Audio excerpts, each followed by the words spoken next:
Here in the desert in Southern California, a jump without a parachute, which made history, was recorded. An American skydiver, Luke Akins, jumped from a light aircraft without a parachute at an altitude of 25,000 feet. For 2.5 minutes, he was in free fall, flying at a speed of about 170 feet per second, and successfully landed on the grid at the height of the 20th floor of a skyscraper.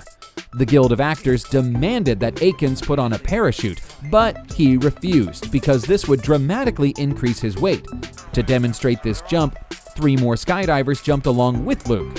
One was shooting the video, the other was leaving a trail of smoke for a landmark on the surface of the Earth, and the third one took a balloon with oxygen from Luke. Then all 3 opened parachutes and got away from Akins. The 42-year-old daredevil was preparing this record stunt for 2 years.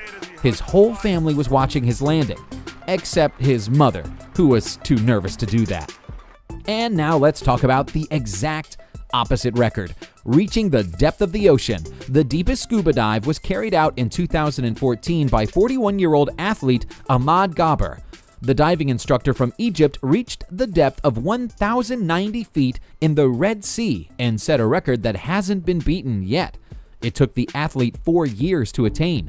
All this time, Ahmad worked with an elite team of divers who developed a dive plan and evaluated various risks, such as nitrogen poisoning, decompression sickness, and high-tension nervous syndrome. Decompression is stopping at certain depths for a specified period, during which nitrogen, helium, or other gases accumulated in the body tissues during the immersion naturally exit through the lungs. If you do not take this into account, then the excess gas begins to exit too fast, sometimes bubbling like an open bottle of champagne. The bubbles can deform body tissues, clog vessels, and deprive them of blood supply, leading to severe symptoms.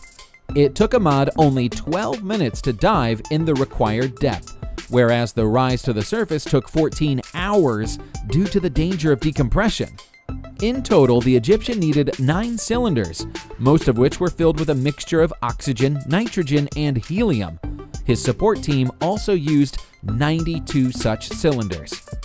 And this guy holds a world record for riding a quarter of a mile on his stomach on the pavement behind a reactive dragster with the capacity of 14,000 liters per second.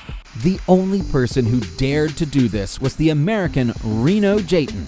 For protection, he was wearing a specially made suit and metal knee pads. You are probably wondering what speed the jet car developed. 236 miles per hour. When Jayton's temperature raised dramatically, he unhooked himself from the car and completed his record ride. Another fan of high-speed races is Eric Barone. At the end of his sports career, this thrill-seeker decided to fulfill his plan and outperform himself.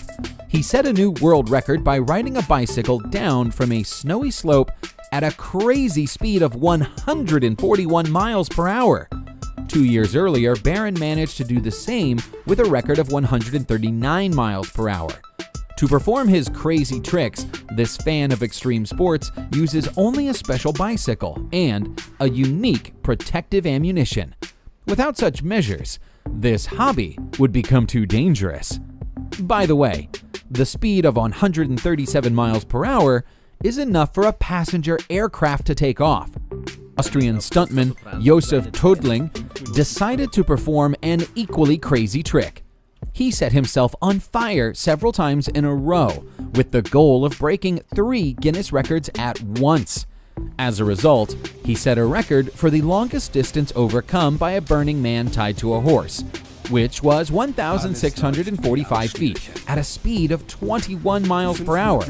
Then he tied himself to a quad bike, and this time he rode 1,909 feet in flames. The stuntman also stood in the fire without oxygen for almost 6 minutes, setting the best result for the longest burning of a living person. Tödling put on several layers of fireproof clothing so these crazy fits wouldn't turn into a tragedy. The stuntman himself and even the hair on his bare head remained unharmed. Anthony Britton from Great Britain got away with minor burns and was just a little scared, setting a new world record in the 590-foot race in burning clothes. He was wearing 3 overalls, a balaclava, a helmet, and boots. His skin was covered with a special gel protecting against burns. Anthony, blazing with fire, overcame the distance in 50 seconds, and then just fell to the ground. The fire brigade came to the rescue and quickly extinguished the record holder.